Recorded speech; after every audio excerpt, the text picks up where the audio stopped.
So guys मैं आपको एक चीज़ बताना चाहता हूँ। 1 मिनट ध्यान से सुन लेना मेरी बात भाई। मेरे पापा को मैंने ना अपनी पुरानी वीडियोस दिखाई थी एंड मेरे पापा ने कहा कि तूने बेसिक्स तो क्लियर करवाए नहीं है लोगों के, ठीक है। कि मतलब पहले हार्मोन्स की बात करने लग पड़ी, पहले कैलोरीज की बात करनी चाहिए थी मुझे एटलीस्ट, ताकि लोगों का थोड़ा बैकग्राउंड क्लियर हो, ठीक है। तो फिर मैं कैलोरीज की बात कर रहा था। अभी मैं कैलोरीज की बात पूरी डिस्कशन करूंगा आपको कि कैलोरीज इन कैलोरीज आउट क्या होता है एंड कैसे वो फैट लॉस आपको हेल्प करता है, ठीक है भाई। तो इस वीडियो को प्लीज़ ध्यान से देखना। सबसे पहले बात आ जाती है कि कैलोरीज होती क्या है भाई। कैलोरीज देखो 1950 में या 1900 में एक बंदा था, ठीक है। उसका नाम जानने की हमें कोई ज़रूरत नहीं है। उस बंदे ने क्या किया, उसने ना कैलोरीमीटर को डिस्कवर किया, ठीक है। उसने क्या कहा कि जो हमारे पास फूड होते हैं ना, फूड होते हैं हमारी बॉडी में जाकर ये कुछ हमें एनर्जी देते हैं and we burn that energy out. And ऐसे एक इक्वेशन बनती है कि कैलोरीज इन कैलोरीज आउट। अगर हम ज़्यादा कैलोरीज खाएंगे एंड कम कैलोरीज निकालेंगे देन हमारे शरीर पर चर्बी चढ़ेगी या मसल चढ़ेगी। या फिर ऐसा भी हो सकता है कि हम कम कैलोरीज खा रहे हैं एंड ज़्यादा बर्न कर रहे हैं, देन हमारा फैट लॉस या मसल लॉस होगा। बेसिकली ये उस बंदे का कहना था and this is pretty much accurate. लेकिन people don't understand the whole picture, जिसके कारण they will mess this up and fuck this up, ठीक है। तो आपको वो चीज़ समझनी पड़ेगी, इसलिए आपको मेरी अगली वीडियोस देखनी पड़ेंगी। For this video, for the matter of this video, मैं क्या बता रहा हूँ आपको कि भाई जैसे कि यार तुम्हारे पास मान लो 100 कैलोरी, मैं कैलोरी मीटर की बात कर रहा था, सॉरी। तुमने ना कैलोरी मीटर में एक सेब डाल दिया, लेट्स से तुमने फ्रिज से निकाल कर एक सेब डाल दिया कैलोरी मीटर में, ठीक है भाई। देन यू बर्नट इट, तुमने उसको आग लगा दी एंड उसके आग लगाने से कितनी कैलोरीज रिलीज हुई हैं या कितनी किलो कैलोरीज रिलीज हुई हैं, उसे हम कहते हैं कि उस खाने में कितनी कैलोरीज हैं। तो ऐसे उस बंदे ने ना कैलोरी मीटर से बहुत सारे फूड ग्रुप्स को लिया, बहुत सारे। उसने केले लिए, सेब लिए, उसने वेजिटेबल्स लिए, उसने बहुत सारी चीज़ों को लिया, ठीक है। एंड उसको उस बंदे ने यूज़ किया उस कैलोरी मीटर में एंड बर्न किया। तो फिर उसने देखा कि पानी कितना ज़्यादा हीट हो रहा था, ठीक है। मैं आपको बता दूं कि एक कैलोरी कितनी हीट होती है। एक calorie is the amount of heat that is required to heat water from 14.5 degree Celsius to 15.5 degree Celsius. इसका मतलब क्या है कि मान लो आपका पानी ग्लास में पड़ा हुआ है 14.5 डिग्री सेल्सियस, है ना, एंड वो 1 ग्राम है। आपको वो 1 ग्राम हीट करना है 15.5 डिग्री सेल्सियस पे, तो उसके लिए आपको 1 कैलोरी हीट चाहिए। अगर आपको 1 किलो पानी को हीट करना है from 14.5 degree Celsius to 15.5 degree Celsius, that is the then the amount of heat required is 1 kilo calorie, मतलब 1000 कैलोरी, ठीक है। सो बेसिकली जितना खाना हम खाते हैं that is in kilo calories, लेकिन लोग कैलोरीज कहते हैं because of some measurement error. 1960 में कोई मैगजीन ने ये एरर फैला दिया था कि कैलोरीज कहते हैं, लेकिन किलो कैलोरीज खाते हो आप, ठीक है।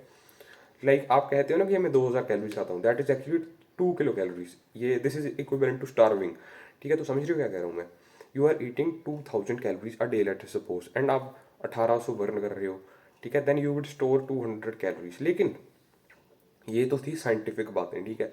लेकिन जो पूरी असली साइंस है, जो द होल पिक्चर, ठीक है, the whole coin, the whole picture of the coin, वो क्या कहती है हमें कि भाई जो हमारे पास कैलोरीज होती है ना, वो हर एक चीज़ में होती हैं। जैसे कि मान लो मेरे पास ये एक लकड़ का स्टूल स्टूल पड़ा है यहाँ पर, है ना, एंड मैं उसे जला दूँ तो उसमें से कैलोरीज निकलेगी। लेकिन अगर मैं उसको खा लूँ देन भाई वो मेरी बॉडी में एब्जॉर्ब नहीं होगा, that won't be absorb in my body. So the amount of calories that is in the stool won't be absorb by my body at whole. तो इसका मतलब क्या समझे आप, दैट कुछ तो एरर है यहाँ पर, एंड उस एरर को फिक्स करने के लिए हमने हॉर्मोन्स की स्टडी करना स्टार्ट कर दिया 1950 से, ठीक है। तो वो चीज़ मैं आपको आगे बताऊंगा, लेकिन कैलोरीज हम देख लेते हैं कि कितनी होती है किस चीज़ में। मान लो आपके पास 100 ग्राम प्रोटीन है, ठीक है। 100 ग्राम आप वे प्रोटीन ले आए, है ना, एंड उसमें से आप कैलोरीज कैसे आप उसे बर्न करोगे एंड फिर आपको कैलोरीज मिल जाएंगी उसमें से कैलोरी मीटर से। That is how you would find the calories in a way protein का डब्बा, ठीक है। लेकिन जो एक वे प्रोटीन में कैलोरीज होंगी और जो हमारी शक्कर में कैलोरीज होंगी या फिर कोई कॉलीफ्लावर में कैलोरीज होंगी, इनका हमारे ब्लड इंसुलिन पर बहुत ज़्यादा इफेक्ट होता है। ब्लड इंसुलिन या फिर इंसुलिन ऐसी वाली चीज़ है, इन पर बहुत ज़्यादा एक ड्रास्टिक इफेक्ट होता है, अलग अलग सा। जो शुगर होती है that has a very radical effect on our blood sugar बहुत ऊपर जाती है, इंसुलिन बहुत ऊपर जाता है। जो वे प्रोटीन है उसका थोड़ा सा कम होता है, जो कॉलीफ्लावर है that has less than that. And ऐसे करते करते हमारी एक ना एक थोड़े एरर्स हमारे इस प्रोग्राम में मिल गए। एंड हमने एक और चीज़ नोटिस की है इस प्रोग्राम में जो फॉल्टी है, जो हमें गलत रिजल्ट देती है, ठीक है। मान लो आपने 1800 कैलोरीज बर्न करते हो आप एंड आपने 2000 खानी शुरू कर दी है ना, देन आपका वेट कितने टाइम तक बढ़ेगा? ऐसा तो है नहीं कि आप 1800 ही बर्न करते रहोगे। एक टाइम पर आकर आपका वेट बढ़ जाएगा एंड जब आपका वेट बढ़ जाएगा ना, तो आपकी लातों पर ज़्यादा जोर पड़ेगा एंड जब वो ज़्यादा जोर को कंपनसेट करने के लिए हमारी बॉडी ज़्यादा एनर्जी यूज़ करेगी एंड जो ज़्यादा एनर्जी वो यूज़ कर रही है, देन हमारा मेटाबॉलिज्म चेंज होएगा। हम 10-12 दिनों के बाद अडेप्ट कर जाएंगे उस चीज़ से, हम 2000 कैलोरीज बर्न करने लग पड़ेंगे। हम our body would be into that thing, हमारी बॉडी इस चीज़ को निकाल देगी शरीर से, the body would start burning that excess calories, ठीक है। लेकिन अगर आप 1800 खा रहे हो एंड आपको वेट लूज करना है तो आप 1600 खानी शुरू कर दोगे, तो होगा क्या?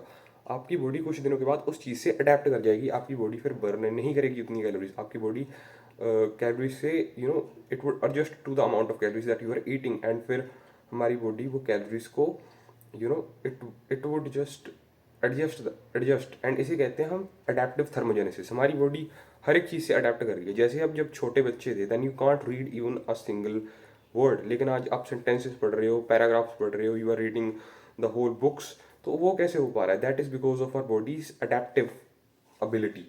तो अडेप्टिव एबिलिटी मेटाबॉलिज्म में भी आती है, हमारी बॉडी अडेप्ट कर जाती है चेंज से, ठीक है। एंड इसे कैसे काउंटर एक्ट करते हैं, वो कीटोजेनिक डाइट में है, वो हॉर्मोन्स वाली चीज़ में है। लेकिन आप अभी इतना समझो कि ये चीज़ जो कैलोरीज इन कैलोरीज आउट वाली है, ये बहुत कम लोगों के लिए काम करती है, like 30 to 40% of the population. लेकिन जो मेजोरिटी 2/3 ऑफ द पॉपुलेशन है उसके लिए ये चीज़ नहीं काम करेगी अच्छी तरह से, ठीक है भाई।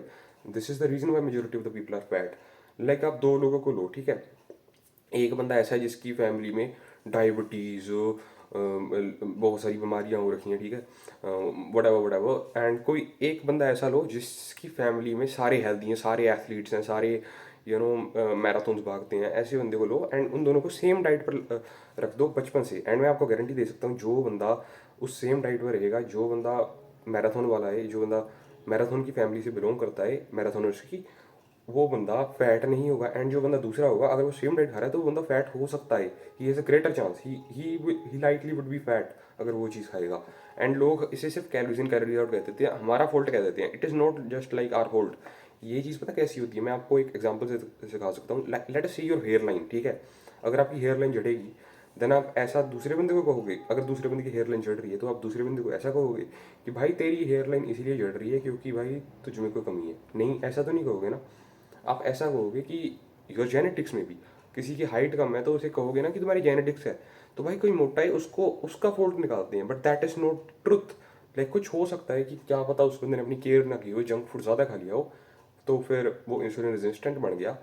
लेकिन मेजोरिटी ऑफ द केसेस जो बंदे मोटापे का शिकार होते हैं बचपन से, उनमें इंसुलिन रेजिस्टेंस देखी जाती है। वो बंदे कैलोरीज को अच्छी तरह से हैंडल नहीं कर पाते, उनके लिए होती है लो इंसुलिन वाली diets. So you have to study that out, you have to figure that whole thing out in and out. समझ रहे हो मैं क्या कह रहा हूँ भाई? ठीक है, जैसे कि मैंने बंदे का एग्जांपल लिया, कैसे भाई उन दोनों का मेटाबॉलिज्म डिफरेंट है, क्योंकि एक बंदा कैलोरीज को बर्न कर दे रहा है, एक बंदे की मेटाबॉलिज्म बॉडी का वैसे है, एक बंदे का बॉडी का जो होता है ना, बॉडी की जो सराउंड बॉडी में जो एबिलिटी है, जो जीन एक्सप्रेशंस हैं, वो उसे बर्न करने दे रहे हैं। लेकिन जो दूसरा बंदा है वो बर्न नहीं कर पा रहा है उस चीज़ को, because of the fact that he is from a family that that has a history of diabetics. ठीक है भाई, तो समझ रहे हो मैं क्या कह रहा हूँ भाई?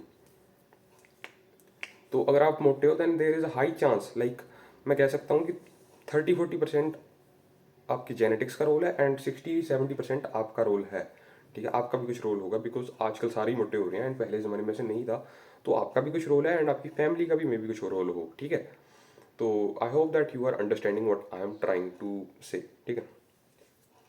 तो जैसा कि मैंने समझाया कि आपकी गलती नहीं है एंड इंसुलिन वाली डाइट, लो इंसुलिन वाली डाइट हमको प्रेफर करनी है, ठीक है।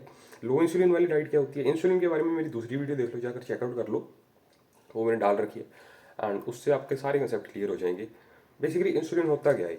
इंसुलिन हमारी बॉडी में एक हार्मोन होता है that regulates the blood sugar. अगर ब्लड शुगर ऊपर जा रही है देन वो हमारी बॉडी के लिए काफ़ी ज़्यादा टॉक्सिक है एंड इंसुलिन उसे रेगुलेट करता है। इंसुलिन ब्लड ग्लूकोज को कम कर देता है ताकि हम मरे ना, ठीक है भाई।